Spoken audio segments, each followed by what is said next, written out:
Buenos días, ¿cómo les va? ¿Cómo están? Les envío un fuerte abrazo a la distancia para todos.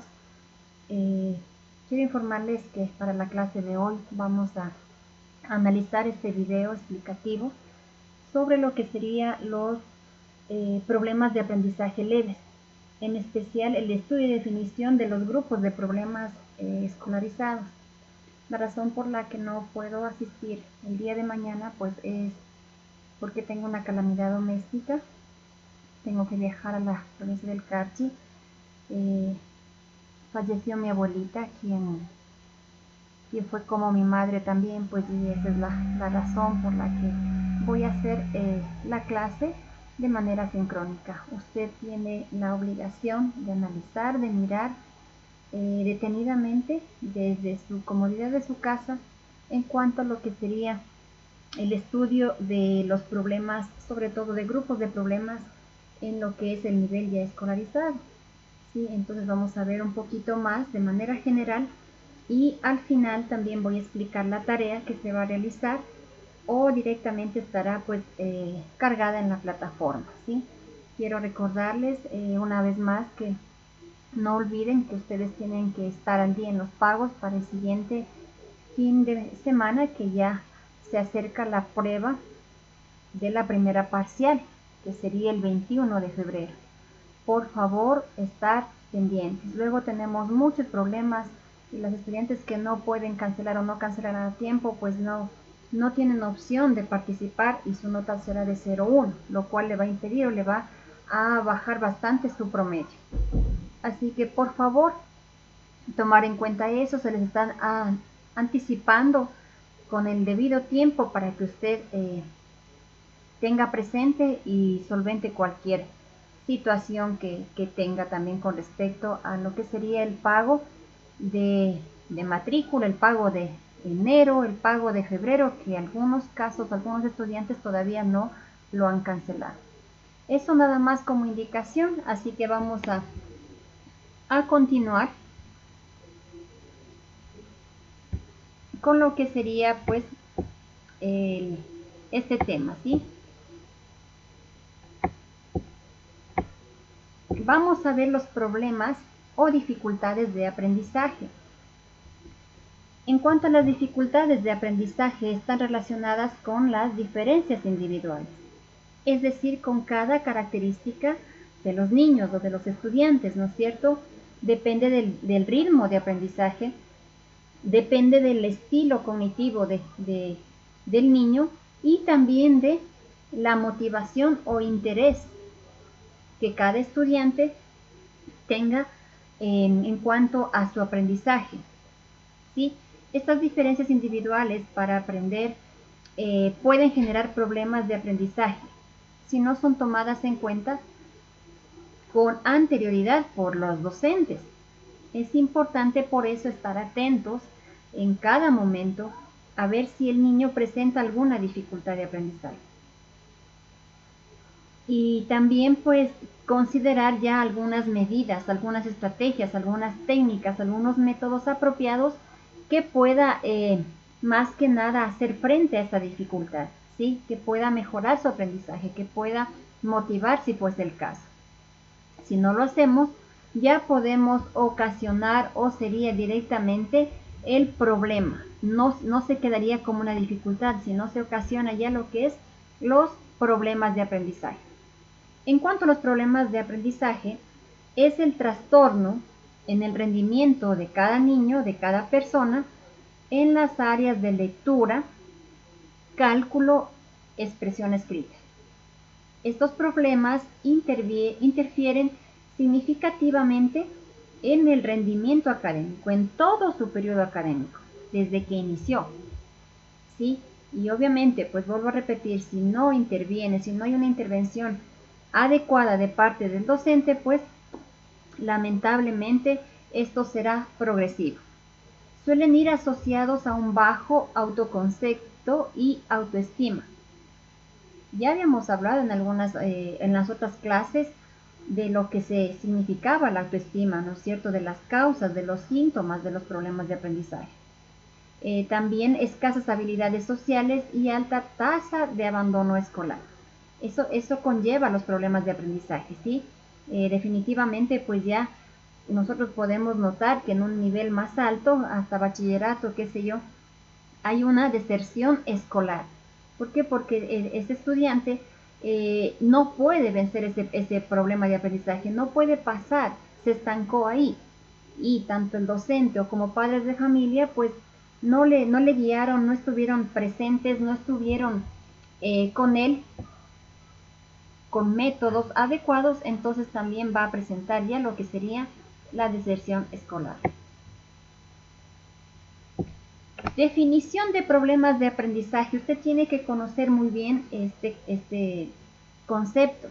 Es un desorden en uno o más procesos psicológicos básicos involucrados en la comprensión o uso del lenguaje, tanto hablado como escrito, que puede manifestarse en una habilidad imperfecta para escuchar, pensar, hablar, leer, deletrear o hacer cálculos matemáticos, que más adelante pues ya vamos a explicar todos estos tipos de problemas o manifestaciones de habilidades imperfectas que se van a ir presentando dentro del desarrollo cognitivo de los niños, en el proceso pedagógico de los niños, ¿sí?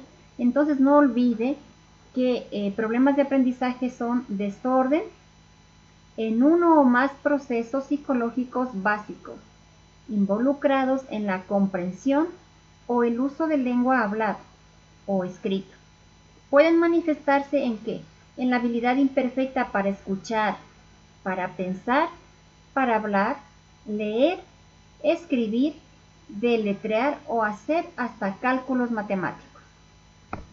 Por eso es muy necesario que nosotros como docentes estemos atentos a cada necesidad o a cada diferencia individual de los niños que presenten, a cada característica. Y si ya tenemos una alerta, pues intervenir oportunamente.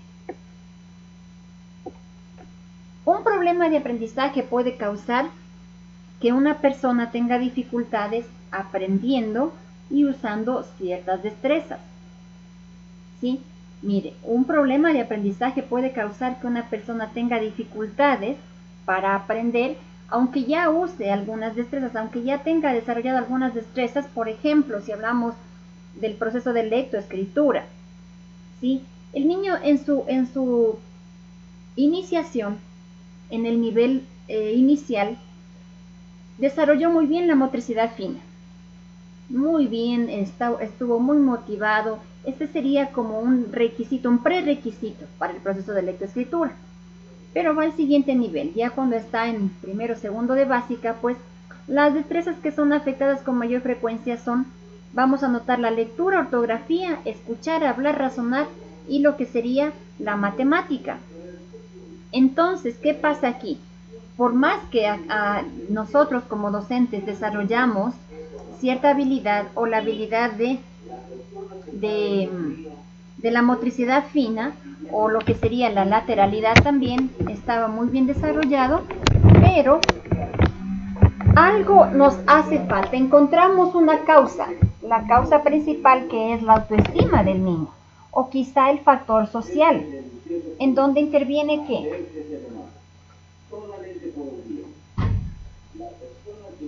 Interviene pues la motivación, el afecto, ¿no es cierto? La presencia de papá y mamá, y eso fue perjudicando en su desarrollo de la destreza de la escritura o de la lectura o la ortografía, ¿sí? Entonces los problemas de aprendizaje se hacen evidentes en los primeros años del periodo escolar, pues están directamente relacionados con las materias a partir de las cuales se determina el correcto rendimiento académico. ¿Sí? Un problema de aprendizaje es un conjunto de obstáculos o trastornos que infieren en el desarrollo normal de las actividades escolares en los niños, lo cual impide el logro de los objetivos educativos, ¿no es cierto? Es un obstáculo, podemos verlo de esta forma o hablarlo de esta forma, es un trastorno que va a impedir o que va a intervenir. ¿Para qué? Para que este niño pues desarrolle el proceso de aprendizaje de una manera natural, de una manera positiva, de una manera armónica. es siempre, o sea, va a tener algo que le impide, que le está sirviendo como una piedra, un obstáculo, ¿no es cierto?, para poder llegar a cumplir con los objetivos escolarizados o sobre todo pues con los contenidos que están directamente ya planificados para el año lectivo. Entonces es que importante nosotros tomar en cuenta que estos problemas vamos a ir notando o que los niños van a ir soltando paso a paso conforme va desarrollando su aprendizaje. Y ya habíamos conocido cuáles eran las causas y sobre todo los síntomas para poder identificar qué tipo de aprendizaje. Ahora aquí vamos a ver las teorías sobre el origen de los problemas de aprendizaje de manera general, ¿no? Tenemos lo que serían las entradas en el sujeto, las cognitivas, las entradas en la tarea y la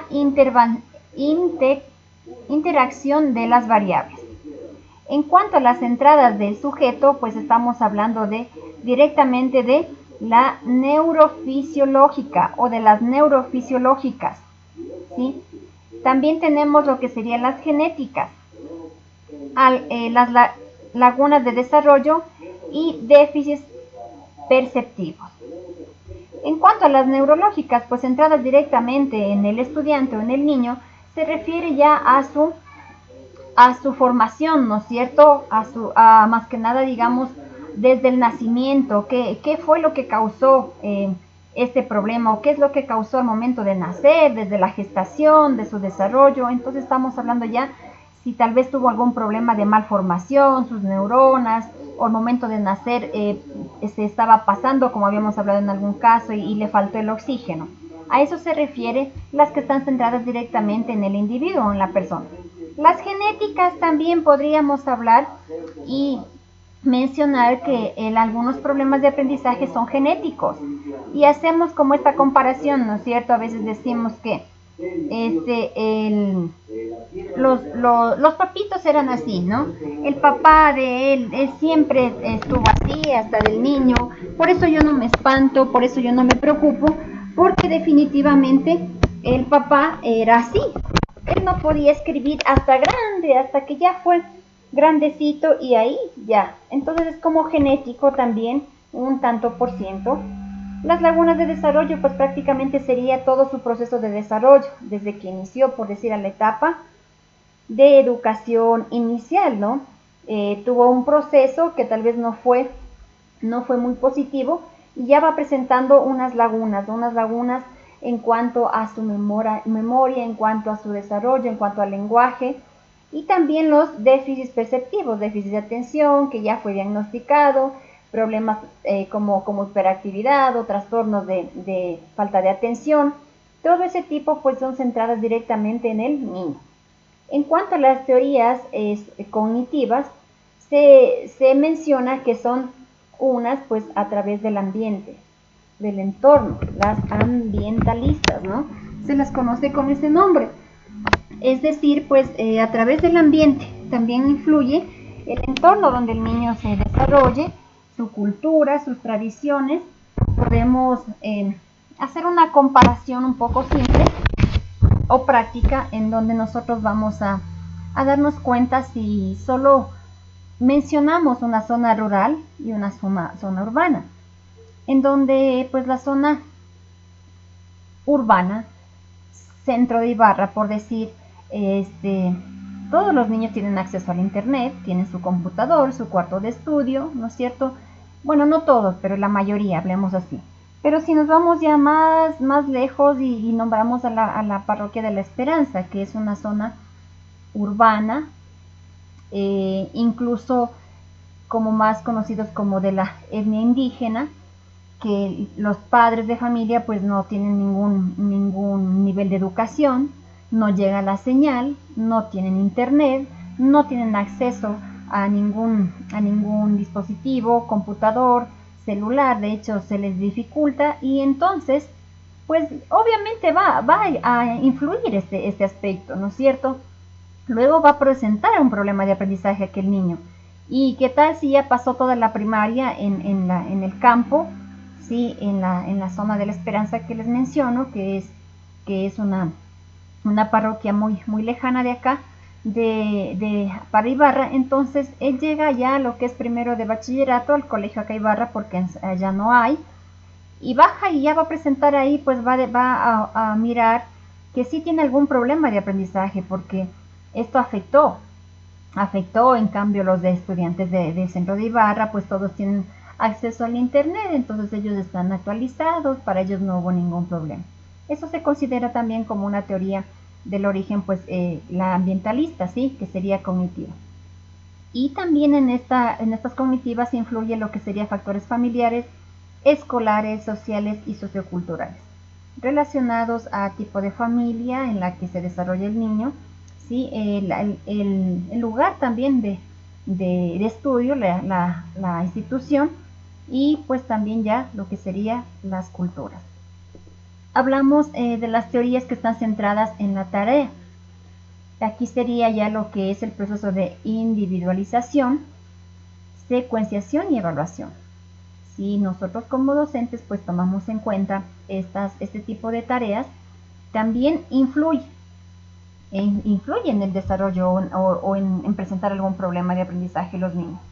¿Por qué? Porque quizá el niño no se socializa, entonces él siempre va a estar solo, participando, haciendo sus tareas, pero yo necesariamente tengo que evaluar una tarea grupal, en donde el niño también pueda negociar, pueda comprender, pueda interactuar, ¿no es cierto? Tenga la oportunidad de compartir, de escuchar ideas de otros compañeros, pues también eso ya va a permitir o afectar en su desarrollo. La secuenciación siempre tiene que haber una secuencia de un tema a otro. En el proceso de lectoescritura es un proceso, digamos que complejo y secuencial, ¿sí? Metódico, porque se utilizan los métodos, pero se va de una forma secuenciada. Entonces, si yo no utilizo pues estos métodos, va a ser como difícil y se va a presentar luego como problemas de aprendizaje en el estudiante.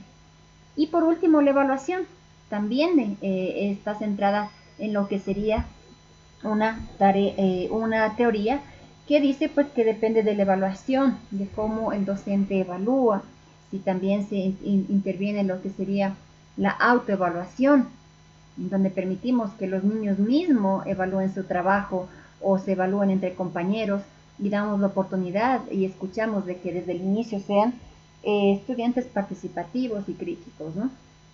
Y por último, en las teorías sobre el origen del aprendizaje, tenemos las interracionistas variables, que aquí ya viene a ser lo que son las instruccionales, las ambientales y las personales, ¿sí? Las ambientales están en estas dos fases, ¿no? Tanto en las cognitivas y también como en las interracionales variables, ¿sí? Entonces, eso para que usted conozca sobre las bases de las teorías en cuanto a los problemas de aprendizaje.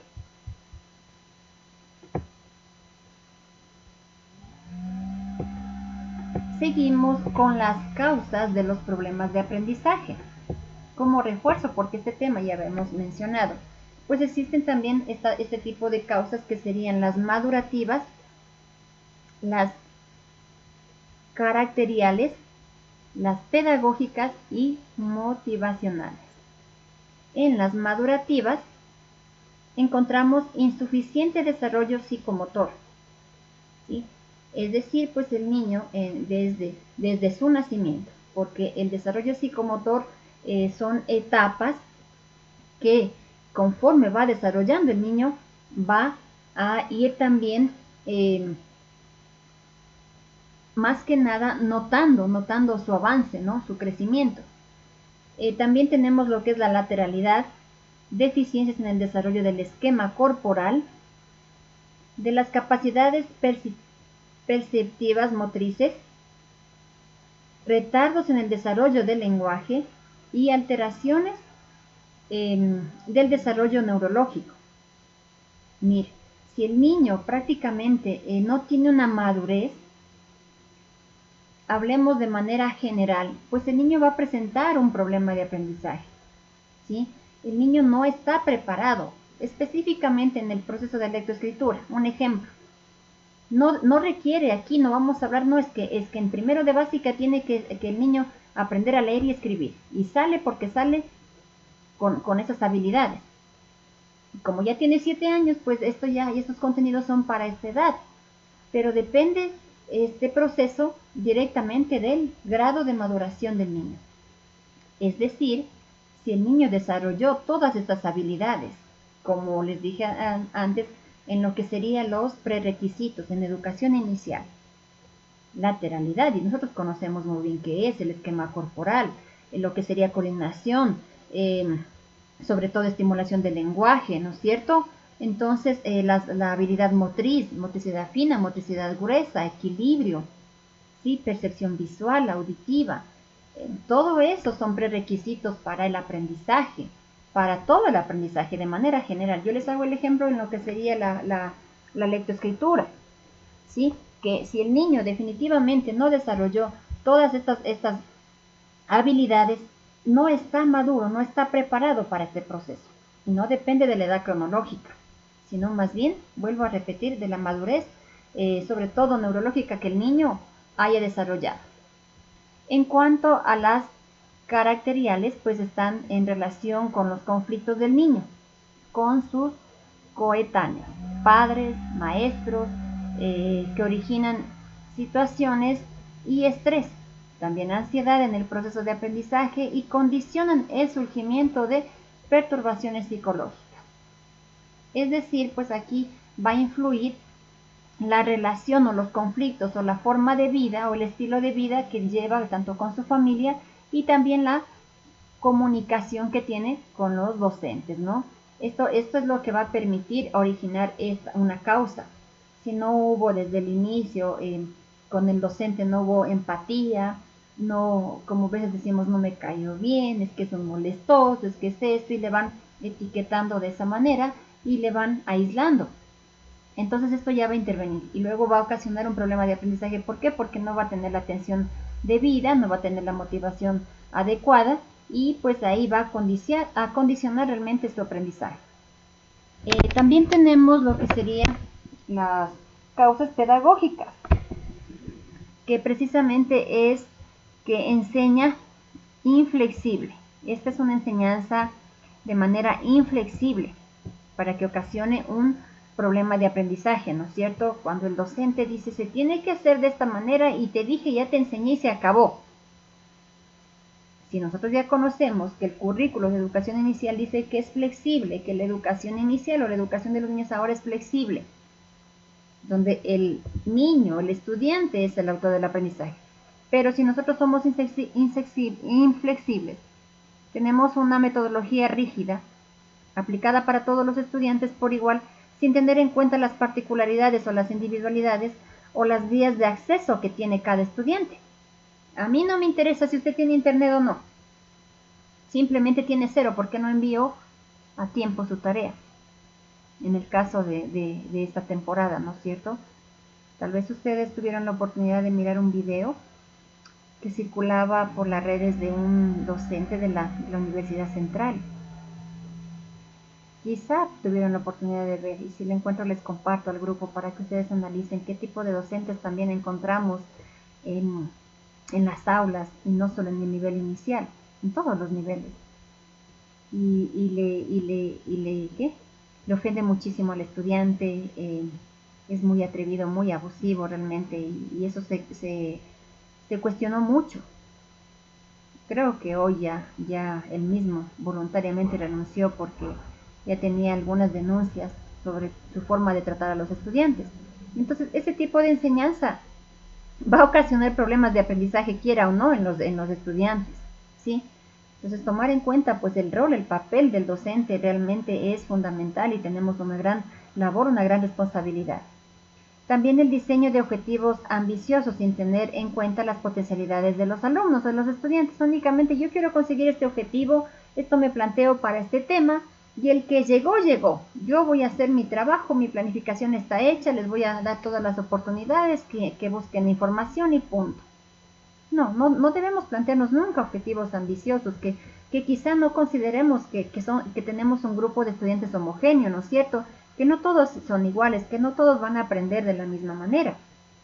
Entonces tenemos que ser realmente flexibles como docentes.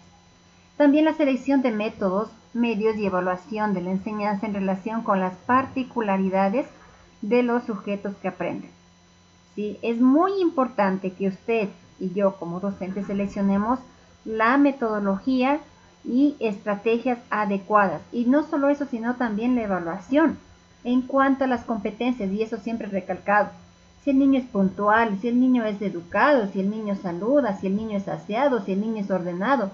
Son competencias o habilidades que también le suman, pero que quizá en la actividad que teníamos que hacer de la lectoescritura, pues el niño le demoró, o le fue un poco mal, se cansó, no entendió la orden. Entonces por eso yo directamente, carita triste o cero.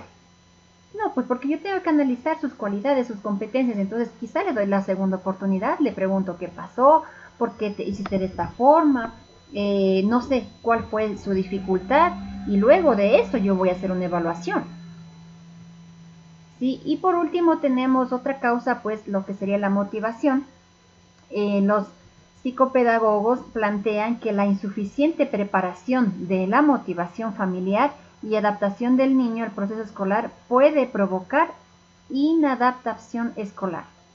Aquí directamente se señala pues a los padres de familia también, ¿sí? No es únicamente la tarea única del docente. Tiene que ver mucho la colaboración, corresponsabilidad de padres de familia, ¿no? El estar siempre presentes en la formación de sus niños. Y quizá pues como nos dice acá que la motivación familiar no ayudó, no estuvo presente para la adaptación del proceso de escolarizado, pues eso también va a intervenir en su aprendizaje. Es cierto que los métodos educativos incorrectos y la desorganización del régimen de la vida del niño puede obstaculizar el desarrollo madurativo general, lo cual repercute negativamente en el aprendizaje. Y eso pues yo lo acabamos de mencionar en cuanto a las causas pedagógicas, ¿no es cierto? Es muy importante que los métodos educativos, la planificación, incluso el sistema que se aplique en cada nivel, pues va a intervenir y de hecho tenemos que siempre tratar de que sea en base a un enfoque motivacional, que es esto pues favorece realmente en el aprendizaje de los niños. Ahora pasamos a lo que serían los factores asociados con los problemas de aprendizaje. Ya los habíamos mencionado. Principal, la familia. Sí, la familia es un factor primordial. Habíamos hablado de algunos ejemplos, de algunos casos, ¿no es cierto? En donde pues la familia es muy conflictiva, donde papá y mamá pasan solo en la pelea. Cada día, no hay un día que pasen bien. Los niños escuchan todos esos conflictos, los niños son participantes incluso de esos eventos. O un padre de familia que es alcohólico, llega a maltratar a la esposa, a los niños, borracho, no le interesa la educación, la formación y también ni siquiera aporta con lo económico. Entonces sí tenemos que notar pues que de eso depende también el desarrollo evolutivo de los niños o el progreso de su aprendizaje. Porque ella viene con ese antecedente, ¿no? Con esa formación. ¿Y con qué valores? ¿Y cómo va a expresarse? ¿Cómo va a participar en la escuela? Con el mismo ejemplo que ve. Es decir, si viene de una familia violenta, pues él va a ser violento, va a ser agresivo, va a responder de la misma manera, porque ellos aprenden con el ejemplo. ¿Sí? Entonces, nosotros desde ahí ya nos damos cuenta, este guaguito siempre, ¿no? ¿Cómo será pues en la casa? O si es desordenado nada más. Lanza las cosas, deja los lapiceros por un lado, hasta el saco del uniforme está en el baño. Cuando está haciendo cultura física se saca el calentador y le deja en la mitad de la sala y nos encontramos realmente con este tipo de niños. Y le llamamos a papá y le decimos pero mire, es que Juan Pérez tiene ese problema, ayúdeme en casa. Ah, sí, pero es que él pasa solo en la casa, entonces como no estamos, nosotros trabajamos, le dejamos nomás, ¿no es cierto? Y así todavía nos responden los padres de familia. Así se justifican y se lavan las manos. O por último dicen, no, es que usted comprenderá, ellos, mi hijo me ayuda mi abuelita, la mamá o de mi esposa, la abuelita, y entonces ella ya es mayorcita. Ella lo que le da es el platito de comida, pues ya no podemos hacer nada, ayúdeme usted en la escuela. Todavía le echan la culpa al docente. Tenemos otro factor que son lo que sería lo psicológico, ¿no es cierto?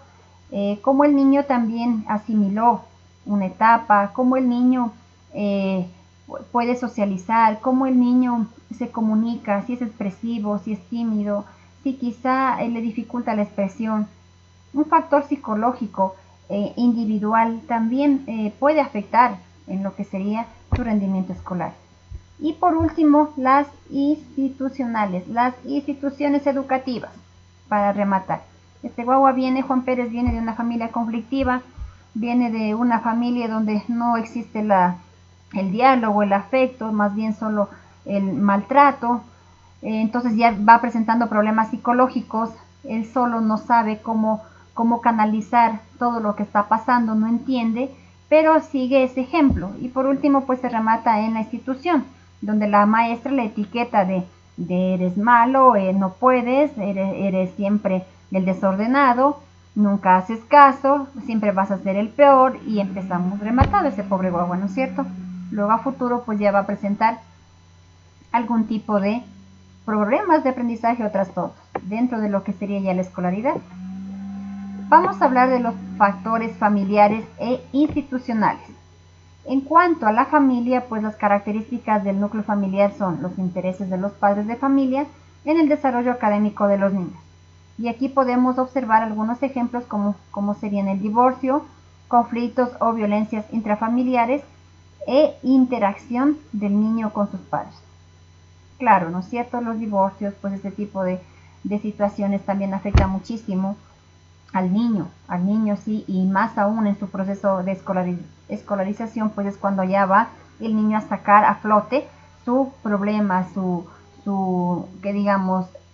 trauma, por llamárselo así, ¿no? Y en cuanto a las institucionales, pues la normativa que conduce el proceso educativo, la administración y organización escolar, el número de estudiantes por docente también influye muchísimo. Ahora este sistema que se presentó con anterioridad, antes de la cuarentena, pues 40, 50 estudiantes para una docente, ¿sí? En lo que es en los procesos directamente fiscales.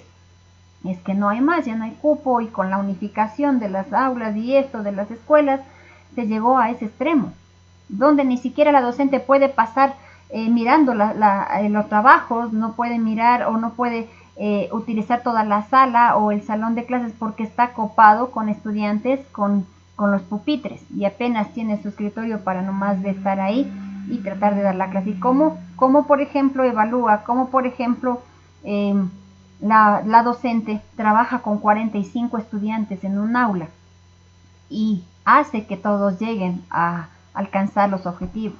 Muy complejo realmente, porque es antipedagógico, ya si hablamos de esto, ¿no?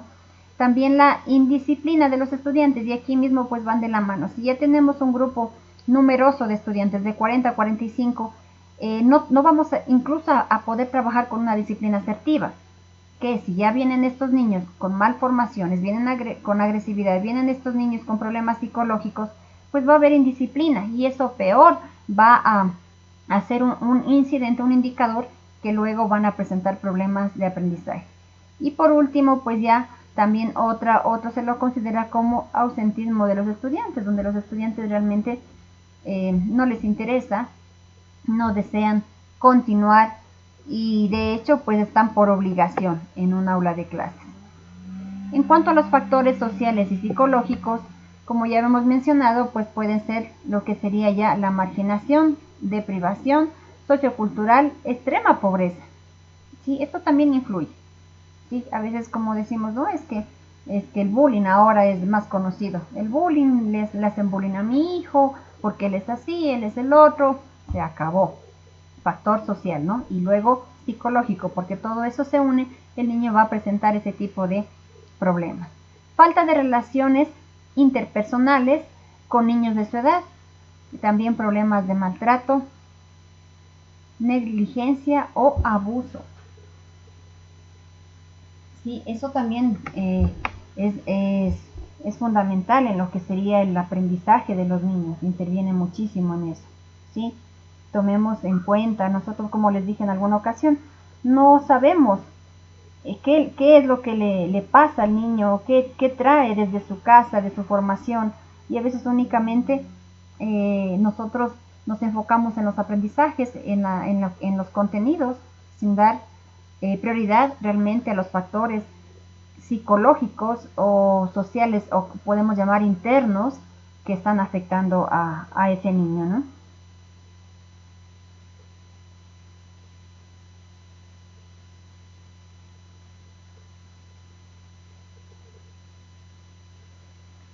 En cuanto a los factores psicológicos, pues sería la capacidad de aprendizaje de los estudiantes o directamente problemas emocionales, ¿sí?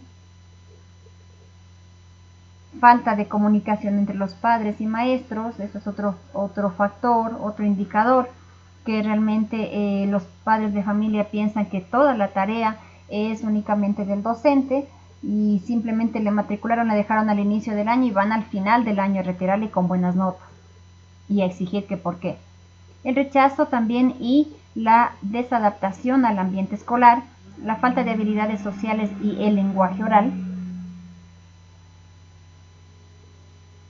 Y también la falta de habilidades sociales del lenguaje oral, se me repite, y la falta de habilidades y conductas preacadémicas. Lo que habíamos mencionado antes, ¿sí? Si el niño no tuvo la oportunidad de estar en el nivel de educación inicial, en uno por lo menos, pues quizá va a tener esa falencia, ¿no es cierto?, de no haber podido desarrollar alguna que otra actividad, y eso pues va a incidir en su aprendizaje ya escolarizado. Vamos a ver algunas de las características de los niños y niñas con problemas de aprendizaje. Ojo, esto es muy importante que usted recuerde siempre, ¿sí? Que analice cada una de esas características. ¿Por qué? Porque son como la salida o como la expresión que el niño tiene pidiendo una guía, pidiendo una ayuda, y a veces nosotros ya notamos que algo está pasando, ya notamos que el niño no está atento y lo pasamos por alto. Entonces no, tomemos en cuenta, por ejemplo, es normal, igual o incluso superior en inteligencia a la medida del resto de los estudiantes. No tiene ningún problema en cuanto al rendimiento quizá, ¿no es cierto? Es normal, se dice, o es igual, o hasta puede ser mejor en un rendimiento, en el rendimiento de un contenido, pero está quizá muy aislado, muy aislado. Él es muy buenísimo, acaba la tarea el primerito, hace muy bien, pero está no comparte, no socializa. Pues ya vamos a ver que luego quizá va a presentar un problema de aprendizaje o está ya indicando una conducta no adecuada, ¿no es cierto?, que nos va a llamar la atención. Otra también ha estado escolarizada en condiciones normales en el tiempo y tipo del centro, ¿no es cierto? O sea, quizá también tiene que ver mucho los contenidos, ¿sí? Nosotros decimos ya está muy bien en educación inicial, tiene que llegar hasta cierto contenido, los niños aprenden o llegan hasta identificar las vocales o copiar su nombre. Ya estuvo pasado por ese proceso, pero vuelvo a repetir, quizá luego pues el problema de él es que no puede leer bien o confunde las letras, ¿sí?, o los sonidos, ¿no? No presenta déficits, ni físicos, ni psíquicos, ni intelectuales severos, al menos claros y manifiestos. Es decir, que no se puede observar que el niño tiene alguna deficiencia visual, auditiva, ¿no es cierto?, alguna malformación en su cuerpo, en sus manitos. Bueno, no, es como se dice normal. Tampoco presenta un problema psicológico, ¿sí? No presenta absolutamente nada, pero tiene un problema de aprendizaje que luego va a sacar a flote. Es decir, si hablamos ya del cálculo matemático, llegó ahí y ahí sí se bloqueó. También a causa de acusa un rendimiento por debajo de lo que teóricamente cabría esperar de él. Es decir, sí, como decíamos acá en la primera, pues el niño es más todavía inteligente que los otros, acaba más rápido, es muy pilas, ¿no? No hay una causa clara en la apariencia en la que pueda atribuirse el problema o la dificultad de aprendizaje. Yo ya encuentro que el niño tiene un problema. Está haciendo ¿qué tipo de problema de aprendizaje? Por ejemplo, vamos a hablar de la dislexia. El niño ya está cambiando las letras, ¿no es cierto? O para él está haciendo que lee muy bien, pero no lo está haciendo. Presenta eso, pero no encuentro la causa, porque no presenta ningún síntoma. Tendría que investigar ahí, tendría que hacer un paréntesis, tendría que ver detenidamente, porque obviamente siempre, por lo general, va a estar esa causa, va a estar un síntoma, va a haber un porqué, una razón. Y por último, pues los niños de educación especial. A ver, no son niños de educación especial, no están diagnosticados con absolutamente nada. Sin embargo, requieren algún tipo de apoyo, refuerzo o adaptación curricular. Le llevaron al neurológico, le llevaron a hacerle los exámenes, al pediatra, al psicólogo y dicen, no, el niño es un niño muy normal y no presenta ningún diagnóstico, pero requiere y va a requerir siempre del apoyo. Algo le está faltando a ese niño, ¿no? Ahora tenemos los problemas de aprendizaje en la etapa de educación infantil, en las áreas de lenguaje oral, lenguaje escrito y cálculo. Vamos a ver. Los problemas del lenguaje hablado. ¿Cuáles son? Específicamente, el lenguaje de medio de comunicación o expresión, ¿no es cierto? El que nosotros estamos ahora, por ejemplo, practicando a través de este video. Entonces sería ya una estructura con un significado. Aquí vamos a encontrar algunos problemas relacionados con el lenguaje hablado. La dislexia, aquí ya aparece la famosa dislexia. ¿Sí? Aquí no estoy explicando claramente porque ese es otro tema que vamos a hablar a continuación, sino más bien para que usted ya tenga conocimiento de cuáles son los problemas del lenguaje hablado. Mire, son los 5 y que usted tiene que conocerlos de manera general por ahora, pero sí vamos a hacer pues ya luego en lo que sería un análisis claro y más que nada muy definido en lo que tendría que ver estos problemas del lenguaje hablado. La dislexia pues es la alteración en la articulación. Disglosia es la alteración en la articulación de los fonemas por anomalías. La disfasia, dificultad en la estructura del lenguaje. La afasia, en el lenguaje oral, escaso después de los 4 años. Y tenemos la taquicardia, así se la conoce, que es el ritmo específicamente, excesivamente rápido. Un ritmo de aprendizaje muy rápido. Vuelvo a repetir, no vamos a profundizar en estos temas porque son tema de la siguiente clase. Tenemos lo que serían los problemas del lenguaje hablado también, que es un lenguaje medio de comunicación. La disfonía, que es una alteración en el timbre e intensidad de la voz. Tenemos tartamudeo, que repite sonidos, símbolos y palabras. Y aquí aparece la dislexia, que siempre la nombramos, la conocemos. Errores en la articulación. El momento de articular, el momento de hablar, el niño pues cree o piensa que está bien. Incluso cuando escribe pues ya dice ayuda con doble L, pero se escribe ayuda con Y de yoyo, ¿no es cierto? Y tenemos también lo que sería la anartria. Así, anartria, que es la ausencia del habla por difusión motriz. Y nosotros para identificar todo esto tenemos una gran misión. Y problemas que se presentan en el lenguaje escrito. que son dificultades relacionadas con los procesos de escritura, por dificultades en los procesos, como pérdida de la habilidad de habilidades ya desarrolladas. Aquí ya se presenta específicamente las disgrafias, ¿no? Estas son alteraciones de la capacidad para expresarse a través de la escritura, cuando ya el niño está escribiendo.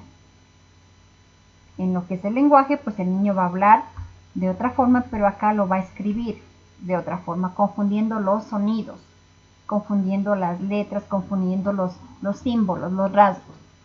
También tenemos lo que serían las omisiones, que son dejar de escribir una letra, una sílaba o la palabra, o como ausencias, ¿no? Ausencias de consonantes o de palabras o de letras.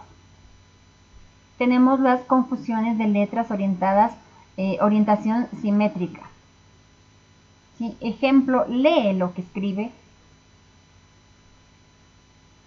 Lee o escribe rabio en lugar de radio. Este sí es el problema más reconocido que tenemos. La confusión de estas consonantes o de estos fonemas, ¿sí?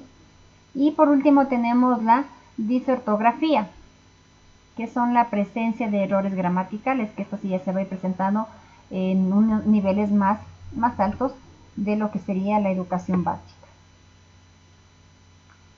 Aquí tenemos los últimos, que son la confusión de letras de forma semejante. Por ejemplo, en vez de escribir chocolate, cambia la T por la L y la E por la A. Escribe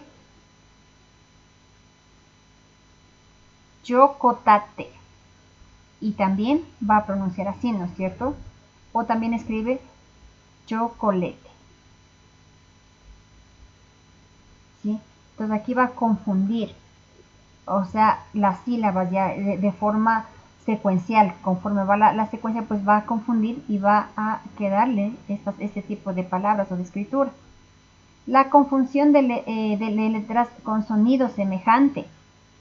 Esta sería un ejemplo: escribir campesinos y cambia la C por la P y escribe pampesinos. Aquí el sonido es muy claro, pero el niño lo va a escribir de esta forma.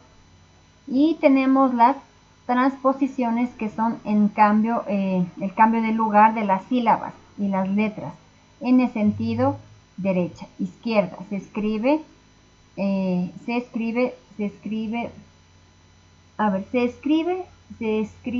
por S. Aquí está mal este concepto. Las transposiciones es el cambio de lugar de las sílabas y las letras en el sentido derecha e izquierda, únicamente hasta ahí, ¿sí? Como tengo un PDF de este documento, no le puedo modificar ahora.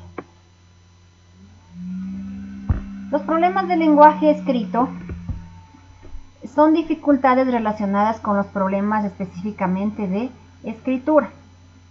Se los conoce como fragmentaciones, que son rotura incorrecta al escribir las palabras. Contaminaciones son la unión de dos o más palabras de modo incorrecto. Adiciones o añadidos consiste en añadir grafías o sílabas a las palabras y escrito. Y también las inversiones son alteraciones del orden secuencial de las letras, sustituciones que se cambian unas letras por otras, especialmente las que tienen una cierta similitud fonética, ¿no? Como por ejemplo la T, la D, o similitud espacial en la D con la B, la P con la Q, ¿sí? Entonces estos sí son los muy notorios, estos problemas ya a lo que inicia la lectoescritura. Entonces aquí nos damos cuenta que podemos analizar que la percepción visual es un prerequisito que se debe desarrollar antes de la lectoescritura y que quizá no fue estimulada, no fue desarrollada esta habilidad, y es ahí cuando va el niño a tener esta dificultad. ¿Por qué? Porque para el niño está tan parecido el símbolo que va a visualizarlo de la misma manera y va a escribirlo de la misma manera, sea la T o la letra F. En cuanto a la discriminación auditiva, también es importante y esa se la desarrolla pues en lo que es el nivel inicial como las conocidas neurofunciones o como las funciones básicas, igual al sonido de la letra G con la G. ¿No es cierto? Que no es lo mismo al escribir gato o jirafa. Pero pues esta dificultad y a veces se quedan con este problema y es difícil luego de corregir. ¿Por qué? Porque no hubo una discriminación auditiva correcta, ¿no? Que se desarrolla en el nivel inicial o se estimula. La motricidad fina también influye, lo que sería ya en la disgrafia, ¿no? Es cuando el niño no desarrolló muy bien, no tuvo estabilidad, no tuvo ese seguimiento, entonces ahí va a tener muchos problemas ya con lo que sería la escritura. El ritmo también es importante porque si el niño no tiene una secuencia auditiva, pues va a tener también algún problema. Malas separaciones y uniones cuando hacemos la separación de las sílabas, ¿no? Y esto lo hacemos ya en un nivel de segundo, de tercero, o desde la iniciación puede ser, pero decimos ma, y el niño tal vez la hace, pero no identifica muy bien el ritmo del sonido y va a separar mal las sílabas. Y esto también se tiene que corregir inmediatamente. El equilibrio igual es una neurofunción que se tiene que desarrollar en toda la etapa del nivel inicial y luego pues esto va a perjudicar en lo que sería la lectoescritura. Escribir de forma horizontal, cuando el niño no tiene mucho equilibrio, aunque parezca que no se relaciona, pues eso lo habíamos hablado con ustedes en estimulación temprana. Para desarrollar el equilibrio tiene que estar muy bien desarrollada esta habilidad o esta destreza, porque esto afecta al proceso de lectoescritura. El niño iniciará a escribir desde la parte derecha o arriba y va a finalizar en la izquierda, en la otra esquina. Es porque no se reforzó o no se desarrolló la habilidad del equilibrio. La coordinación visomotora también es importante, ¿sí? Esto, por ejemplo, lo hacemos cuando hacemos las técnicas grafoplásticas, desarrollamos totalmente la coordinación visomotora a través de la pintura, a través del ensartado, a través del cortado, del entorchado, ¿no es cierto? En donde el niño tiene ya una coordinación tanto del ojo con la mano. Y si no, ahí vamos a tener el problema de que escribe, pero no puede leer, ¿sí? Entonces parece que a veces decimos tanta cosa y ¿por qué les hacen hacer tanto a los niños estas cosas? Por esta razón. Ahora vamos a ver los problemas de cálculo y razonamiento. En este caso pues son la torpeza y trastornos de la representación de los hitos motores. Sería como sentarse, gatear y caminar también, que sería lo que influye. Y aquí encontramos ya las alexias, que son dificultades en el desarrollo de la coordinación y movimientos completos, ¿sí? No tiene desarrollado, no tiene la capacidad de coordinar. Es que si hacemos la marcha, por ejemplo, derecha-izquierda, y el niño pues está totalmente descoordinado, está en otro mundo, como se dice. Es por esta razón, ¿no? También aparecen lo que serían las agrafias. Son dificultades, tareas que necesitan secuencia de movimientos. Los algorítmicas, problemas al realizar los grafismos para el cálculo. Las discalculias, pues aquí sí es un trastorno de la capacidad de manejar los símbolos aritméticos y hacer cálculos, sumas, restas, multiplicaciones, en especial lo que serían ya las 4 operaciones básicas, ¿no? ¿Por qué? Porque ahí va a cambiar también los números. El 5, por ejemplo, el 6 lo hacemos al revés, el 9, y eso ya le va a dar otro resultado. Va a ser siempre un problema de aprendizaje que el niño no va a poder identificar si el 5 lo hace al revés, el 3 lo hace al revés, y después ya incluso como pierde el interés o se cansa porque quizá ya no puede hacer bien la operación simple de una suma, pues esto va a ocasionar ya un problema de aprendizaje serio. Y tenemos aquí lo que serían la prevención.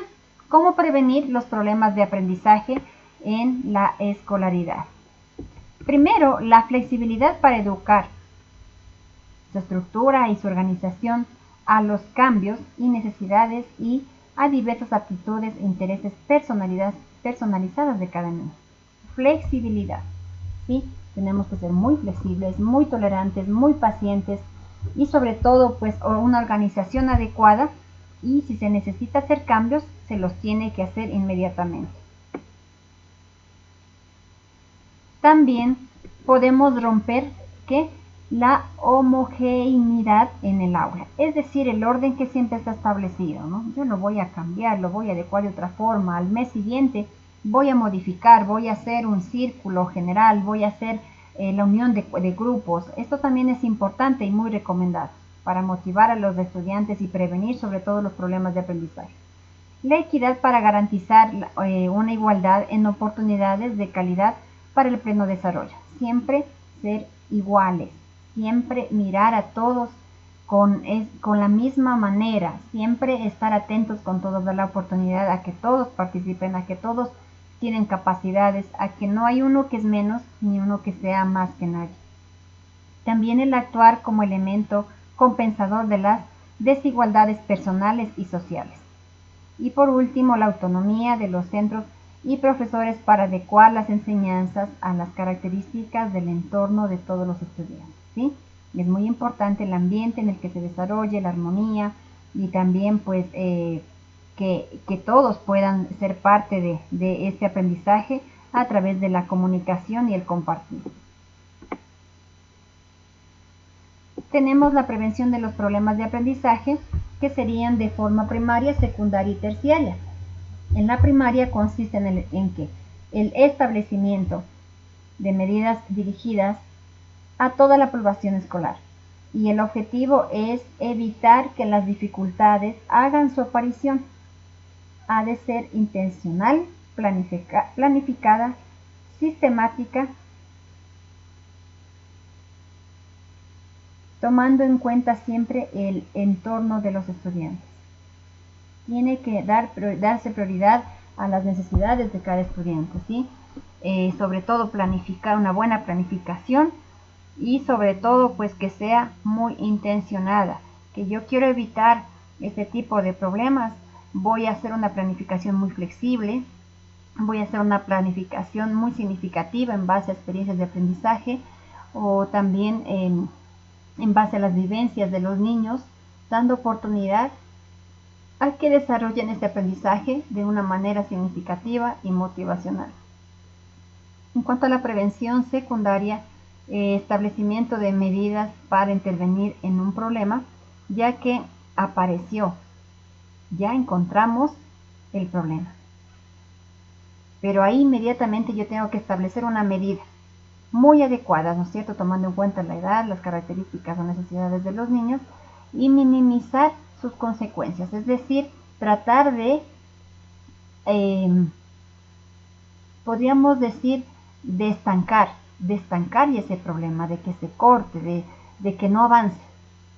Y en la prevención terciaria, pues ya se dirige a todos los sujetos que ya presentan una dificultad para retardar la evolución de este proceso.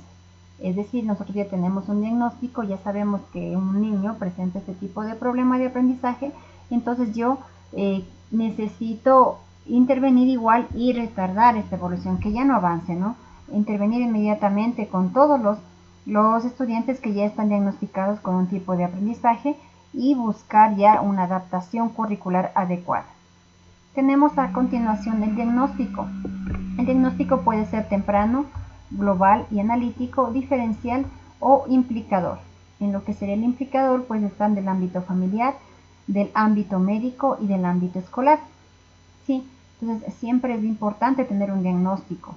¿Qué me dice el pediatra? ¿Qué me dice el psicólogo? ¿Qué me dice o cuál es el ambiente familiar? Entonces ya hay un seguimiento con el DS, con el psicólogo, para poder ya así partir desde ese diagnóstico, saber desde dónde tengo que partir y cómo, ¿no es cierto?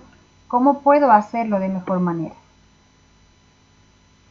En las pautas generales para la intervención y el tratamiento, pues debe ser siempre o debemos apoyar o dar un mantenimiento sostenido, un seguimiento muy claro y sobre todo un apoyo secuencial, ¿no es cierto? A través de tiempos que nosotros vamos a incluso planificar y ver cómo el niño está progresando o avanzando.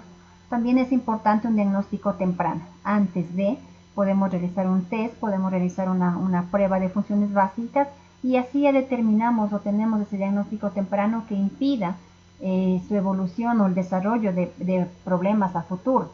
Y por último, programas de intervención específica. Si ya tenemos el diagnóstico, vamos a hacer el apoyo, ¿no es cierto?, pertinente y buscar programas o ayuda especializada ya para lo que sería la intervención de cada caso.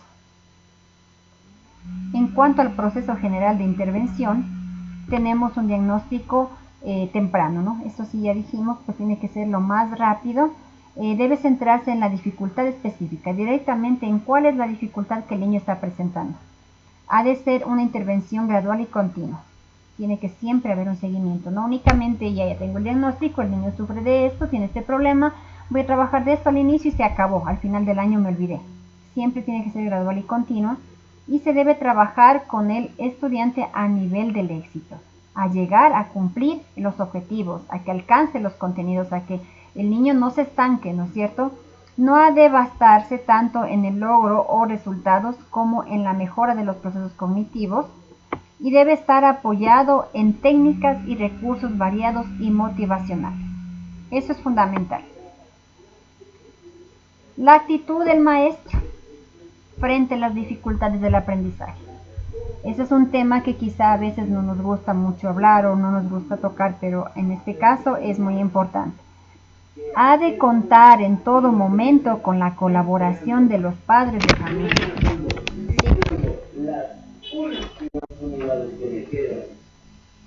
Siempre es bueno que tanto los docentes exijamos a los padres de familia la colaboración, que estén presentes y poder contar, poder estar seguros de que si yo encontré una dificultad, un diagnóstico, pues mamá y papá van a estar presentes y van a estar sobre todo preocupados y pendientes en el mejoramiento de su desarrollo, ¿no es cierto?, de los niños. La relación positiva y afectuosa con el estudiante es sumamente importante. Recabar toda la información que se pueda sobre los diferentes tipos de problemas de aprendizaje, averiguar cuáles son las potencialidades e intereses de cada estudiante que padece este tipo de problemas y centrarse en ellas, identificar las áreas específicas en las cuales los estudiantes tienen dificultad y centrarse en ellas con la ayuda de un especialista si es necesario. También diseñar un programa de educación específica para los estudiantes que tienen dificultades. Dividir las tareas en etapas más pequeñas y proporcionar instrucciones verbales y por escrito. Proporcionar a los estudiantes más tiempo para completar cada trabajo escolar. Facilitar a los niños con problemas para el manejo de materiales escolarizados lo más adecuado para que pueda afrontar todas sus tareas y realizarlas con normalidad sin que esto afecte su autoestima o su desarrollo psicológico. En cuanto a la intervención educativa en los problemas de aprendizaje, se señala, pues el proyecto curricular es un documento que garantiza la coherencia de los objetivos y contenidos educativos a lo largo de la escolaridad. Debemos también nosotros apoyarnos en lo que sería el proyecto curricular o el documento o el currículo, ¿no es cierto? Para ver qué indicaciones o qué lineamientos tiene en cuanto a este proceso, cómo puedo hacer yo una adaptación curricular si ya definitivamente tengo un diagnóstico. Por ello es fundamental la secuencia de los mismos teniendo en cuenta las características de cada niño de educación inicial, así como también considerar la intervención en aquellos estudiantes que presenten algún problema de aprendizaje. Es inmediato, la intervención tiene que hacerse de manera inmediata. En esta línea hay que considerar igualmente la importancia de los aspectos metodológicos. las estrategias, las técnicas, los agrupamientos y tiempos y espacios, y la selección de materiales, que son los criterios de evaluación en que esta etapa educativa pues será un factor de calidad para la enseñanza de este grupo determinado de estudiantes. Eso sería la clase del día de hoy, específicamente con lo que es el tema en el estudio y definición de problemas o de los grupos de problemas escolares, ¿sí? Nosotros pues tenemos que analizar detenidamente, que conocer cuáles son, pero vuelvo a recalcar, en la unidad 3, específicamente en la unidad 3 vamos a hablar de lo que serían las dificultades específicas que nos vamos a encontrar en el aprendizaje, como sería el estudio de la dislexia, de la discalculia, dislalia. Esos son los principales temas que nos presenta en la tercera unidad, que ahí sí vamos a trabajar muy profundamente y hacer un análisis muy crítico de estas dificultades o trastornos de aprendizaje. Entonces con esto pues terminamos ya esta clase. Va a estar cargada en la plataforma, la información también estará en la unidad número 2. ¿Sí? Y más tarde yo voy a poner la tareita correspondiente a esta clase, a este video explicativo, para que usted desarrolle en la plataforma. Recuerde que tiene que enviar en la fecha indicada, porque de lo contrario pues ya estoy recibiendo o sabe que se va a evaluar sobre 8 por el atraso. Sí, se da siempre los días necesarios, 8 días, creo que es más que suficiente para que usted organice su tiempo. También busque la forma, la manera de poder enviar a tiempo su tarea. Eso sería por el día de hoy. Muchísimas gracias. Usted puede también retroalimentarse, también puede buscar un poco más de información o leer específicamente, detenidamente esta información, que créame pues en su vida profesional, y no solo eso, en su vida personal también le va a ayudar muchísimo para crecer, para conocer un poquito más de este tipo de problemas de aprendizaje que se consideran leves, realmente se consideran leves, pero que se presentan ya en lo que sería la etapa escolar. Muchísimas gracias por su atención, un excelente día.